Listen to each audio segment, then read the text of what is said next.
Et bienvenue dans ce podcast, un espace sacré, un moment suspendu où l'on se souvient que la vie ne se résume pas à courir, produire ou encore prouver qui nous sommes. Ici on explore, on plonge, on revient à l'essentiel. Qui suis-je? Pourquoi suis-je là? Et comment créer une vie qui vibre avec mon âme? Chaque épisode est une invitation au réveil intérieur, une parole vivante, nourrie de sagesse, d'énergie, de conscience. Une voix qui ne parle pas à ton mental, mais à ta mémoire spirituelle. Ce que tu vas entendre ici, ce ne sont pas des vérités figées, mais des clés, des miroirs, des portails. Alors, respire, ouvre ton cœur et laisse-toi traverser. Parce qu'au fond, tu ne cherches pas des réponses, tu cherches à te retrouver. Le vrai retour, quand ton âme rentre à la maison. Et si tu n'avais jamais été perdu, seulement éloigné, pas d'un lieu physique, mais de toi, de ton essence, de ta lumière. Et si le plus grand voyage n'était pas vers un sommet à conquérir, mais vers un cœur à retrouver, le tien. Depuis des siècles, on parle de retour, de teshuva, mais ce mot trop souvent réduit à un concept religieux, à un acte de repentance, alors qu'en vérité, c'est une réalité. Il désigne un mystère bien plus vaste, un mouvement d'âme, un retour au centre, au souffle initial, à la source dont tu viens.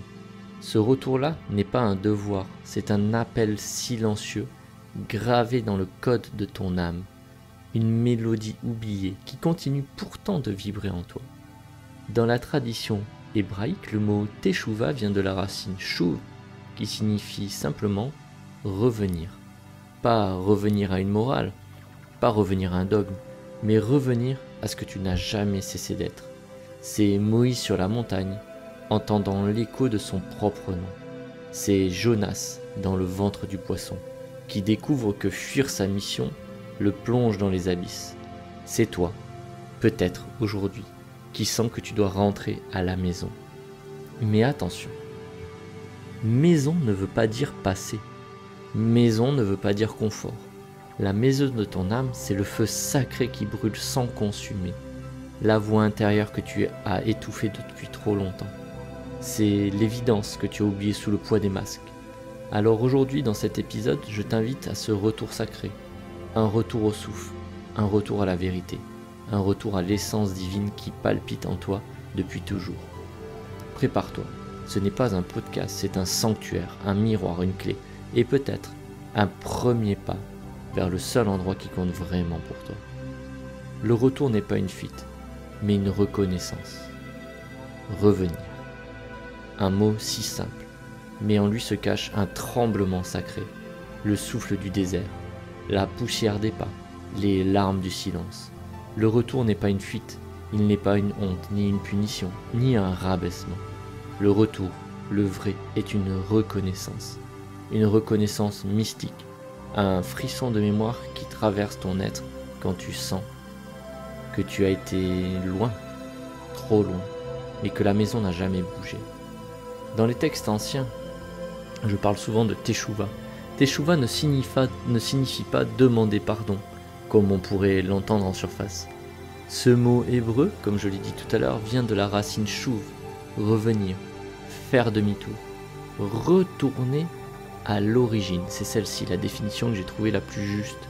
Ce n'est pas un acte moral, c'est un mouvement cosmique, celui de l'âme qui, après s'être dispersée dans, 1000 identités, dans 1000 illusions, dans 1000 quêtes extérieures, revient à elle.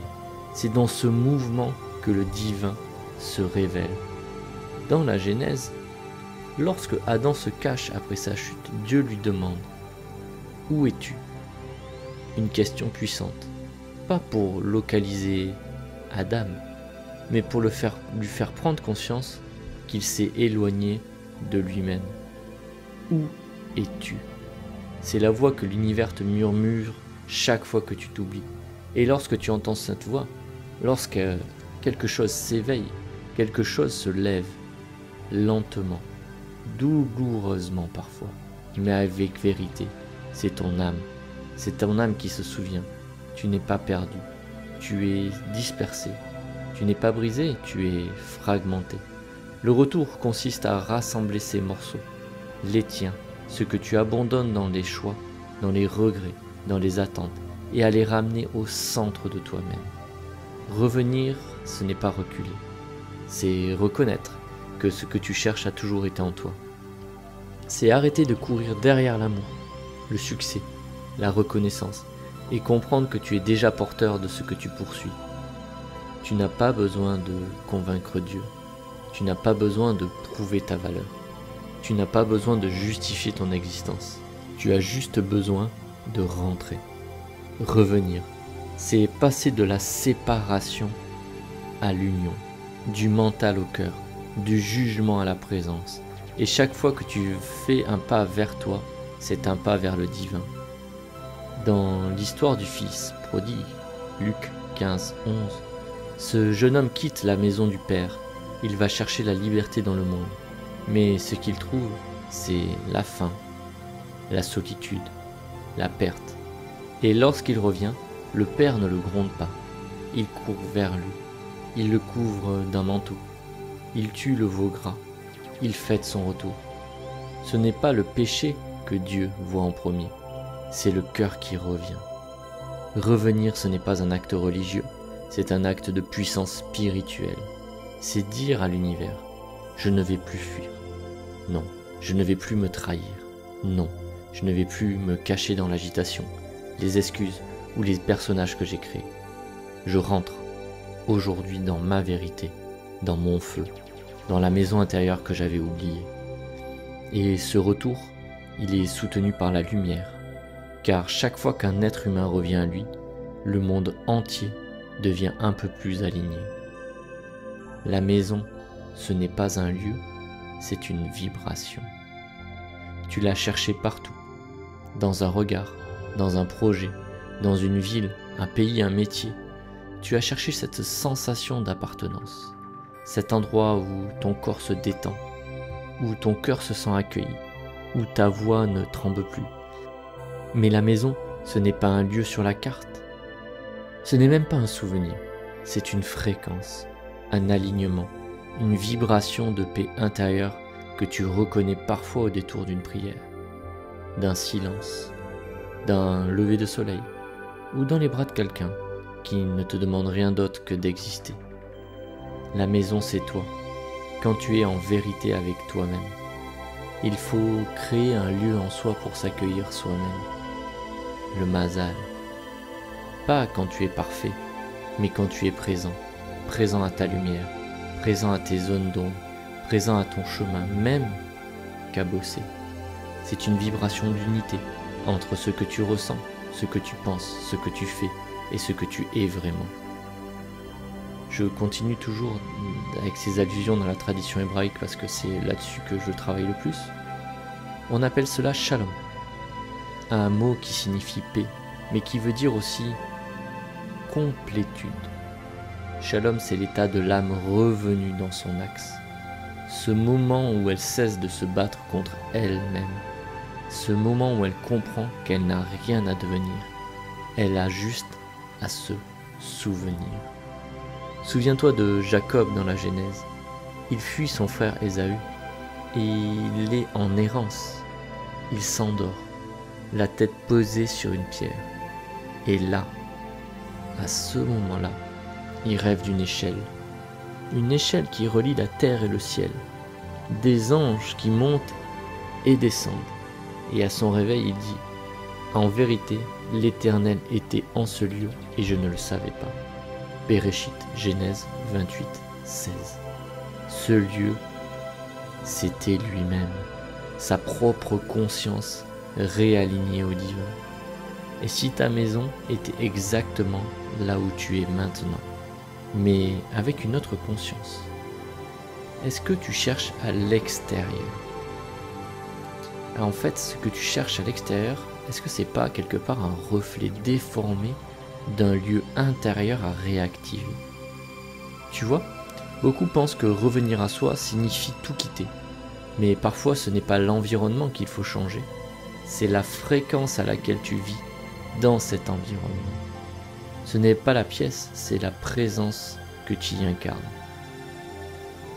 je continue toujours dans cette tradition hébraïque, on dit que chaque être est porteur d'une étincelle divine, le nitzot. Cette étincelle cherche sans cesse à retourner à sa source, mais elle ne peut le faire que si l'être qui l'abrite la reconnaît. Voilà pourquoi tu ressens ce vide parfois, ce manque, cette tension. C'est l'appel de la maison, pas une maison en pierre, une maison en lumière. Et tu peux y revenir, pas demain, pas quand tu auras tout résolu, mais maintenant, à chaque respiration. À chaque instant où tu cesses de te juger. À chaque moment où tu décides de t'écouter, même un peu. Car c'est là que la vibration change. Et que tu ressens en fait cette paix que rien ni personne ne peut te voler. Parce que elle ne vient pas du monde, elle vient de toi. Le pardon n'est pas une excuse, c'est une libération. Revenir à la maison, ce n'est pas juste méditer, prier ou se recentrer. C'est aussi oser regarder les liens invisibles. Même les liens invisibles que tu traînes depuis des années. Les blessures non digérées, les mots non dits, les colères cachées sous des sourires. C'est comprendre que l'énergie du passé, si elle ne s'est pas transmutée, se rejoue en boucle dans le présent. Et que pour rentrer vraiment chez soi, il te faudra oser pardonner. Mais pas comme on le pense. Pas pour l'autre. Pas pour s'excuser non plus. Ni pas pour oublier. Non. Le pardon, c'est un acte radical d'auto-libération. C'est dire à ton système nerveux « Je ne veux plus que cette mémoire dirige ma vie ». C'est dire à ton cœur « Je te rends le droit de vibrer à nouveau ».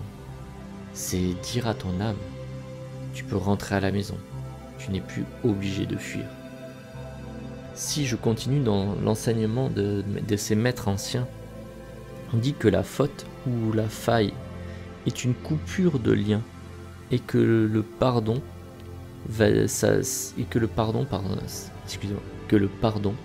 signifie passage ou traversée. Pardonner, ce n'est pas annuler le passé, c'est traverser avec une nouvelle conscience, jusqu'à que tu puisses y marcher sans saigner. Tu ne peux pas rentrer à la maison si tu portes encore l'uniforme du combat. Tu ne peux pas t'élever si tu restes prisonnier d'une image figée de toi-même ou des autres.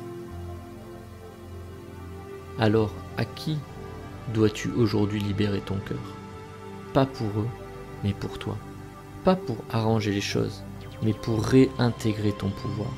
Car tant que tu es en guerre, même intérieurement, tu es ailleurs, tu n'es pas chez toi. Regarde le Christ sur la croix, au moment le plus cruel, quand tout semble perdu, quand les hommes le jugent, l'abandonnent, le torturent. Ces mots ne sont pas « maudit soit-il ». Il dit, dans Luc 23:34, « Père, pardonne-le, ils ne savent pas ce qu'ils font. » Ce n'est pas de la faiblesse, c'est un acte de puissance pure, l'expression ultime de quelqu'un totalement aligné à la source, même dans la souffrance. Et toi, à quoi résistes-tu encore? Tu peux prendre un papier, un stylo et le noter. Quelle blessure te maintient loin de ta maison, de ton lieu intérieur? Quelle histoire continues-tu de raconter pour ne pas avoir à poser ton sac et enfin rentrer chez toi? Ce n'est pas ton histoire qui te sauvera, c'est ta décision, celle de ne plus laisser la blessure définir ton identité, celle de pardonner, non pour effacer le passé, mais pour ouvrir l'avenir. Quand tu pardonnes, tu déchires un ancien contrat, tu retires le masque, tu poses l'armure. Et alors tu rentres chez toi, pas dans une maison de pierre, mais dans une fréquence de vérité, là où ton âme peut à nouveau chanter librement. Et c'est ce souvenir de qui tu es, la racine. Pareil, je reviens sur Teshuvah qui veut aussi dire repentir. Mais pour moi, quand j'ai étudié ce mot, c'est incomplet. Comme je l'ai parlé de mon chouv, revenir, faire un demi-tour, revenir à son essence profonde, c'est pas un effort moral, ce n'est pas une punition, Ce n'est pas se frapper sur la poitrine en disant « je suis nul », c'est un acte de mémoire sacrée. C'est se rappeler qui tu étais avant les blessures, avant les croyances, avant les peurs, avant la séparation, avant que ton esprit se sépare de l'Esprit Saint et qu'il crée un corps et qu'au travers de ce corps, l'ego voit et se sent séparé parce que le corps, parce que tu crois que tu as un corps, tu crois que tu es individualisé. C'est rentrer dans le souvenir d'origine divine. Il y a aussi un passage dans le Talmud qui on nous enseigne que l'âme reçoit sa mission avant même sa naissance. Mais en naissant, elle oublie tout. Et alors on dit qu'un ange nous met un doigt sur la bouche, c'est pour ça que nous avons au-dessus de la lèvre un petit morceau, une petite encoche. Et toute la vie devient un chemin de reconnaissance intérieure. Cette fameuse teshuva, c'est donc l'âme qui se souvient. Cette étincelle en toi, même après toutes les fautes, qui chuchotent. Tu es plus que ce que tu crois. Tu es venu pour quelque chose de plus grand. Rappelle-toi. Et soudain, dans une prière sincère, dans un silence, dans une nuit sans sommeil, dans une épreuve, la mémoire revient. Pas la mémoire du passé, mais celle de l'origine. Une mémoire non mentale, une connaissance cellulaire, spirituelle, vibratoire. Tu n'as pas à devenir meilleur, tu as à redevenir entier. Et tu sais ce qui bloque souvent ce retour ? C'est l'identification au personnage, à la version blessée, déçue, figée de toi. Tu crois que tu n'es qu'un corps avec des problèmes. Tu crois que tu es trop en retard. Tu crois que tu as échoué. Mais l'âme, elle ne croit pas. Elle sait. Elle attend que tu l'écoutes.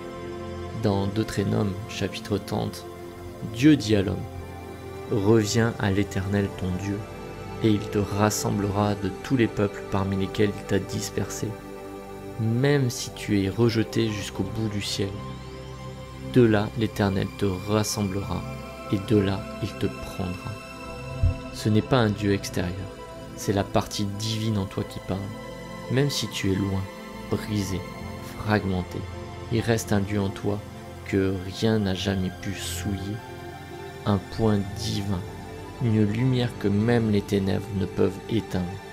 Le vrai retour, c'est quand tu t'alignes à cette lumière-là, quand tu ne cherches plus à te punir mais à te retrouver, quand tu comprends que chaque pas vers toi est aussi un pas vers Dieu, et que dans cette union retrouvée, le passé s'efface, le cœur se rouvre et la paix revient. Le retour vers toi est déjà en marche. Tu n'as rien à prouver. Tu n'as pas à mériter le retour. Parce que ce que tu cherches est déjà là. Tu n'as jamais été coupé, seulement endormi, égaré dans les rôles, les peurs, les performances. Mais à l'intérieur, une flamme veille. Elle ne t'a jamais quitté. C'est ta conscience divine, celle que les sages appellent la Neshama, l'âme pure, intacte, immuable. Ce podcast n'est pas une fin, c'est un seuil, le seuil du souvenir, le moment où tu choisis de rentrer à la maison, pas une maison extérieure, mais en toi, là où tout est juste, là où tu n'as plus besoin de courir ni de fuir, seulement de respirer, d'écouter, de te laisser aimer par la vie elle-même. Peut-être que ce retour prendra du temps, peut-être qu'il se fera par étapes, par des silences, des larmes, des révélations. Mais ce qui compte, ce n'est pas la vitesse, c'est l'élan, le mouvement intérieur. Et déjà en écoutant ce podcast, il a commencé. Si cet épisode a résonné en toi, partage-le. Laisse quelqu'un d'autre entendre ce rappel. Et si tu veux aller plus loin, je t'ai mis un lien dans la description où tu peux rejoindre un programme qui s'appelle Casse le Game, où je t'apprends à vendre ton talent, pas des promesses. Et il y a un deuxième lien aussi où je t'ai fait un e-book où tu peux reprogrammer ton cerveau pour attirer l'argent. Dans le prochain épisode, on parlera de la parole créatrice. Tu comprendras pourquoi chaque mot que tu prononces est une prière, une onde, une graine. Mais d'ici là, prends soin de toi et de ta famille, mon ami.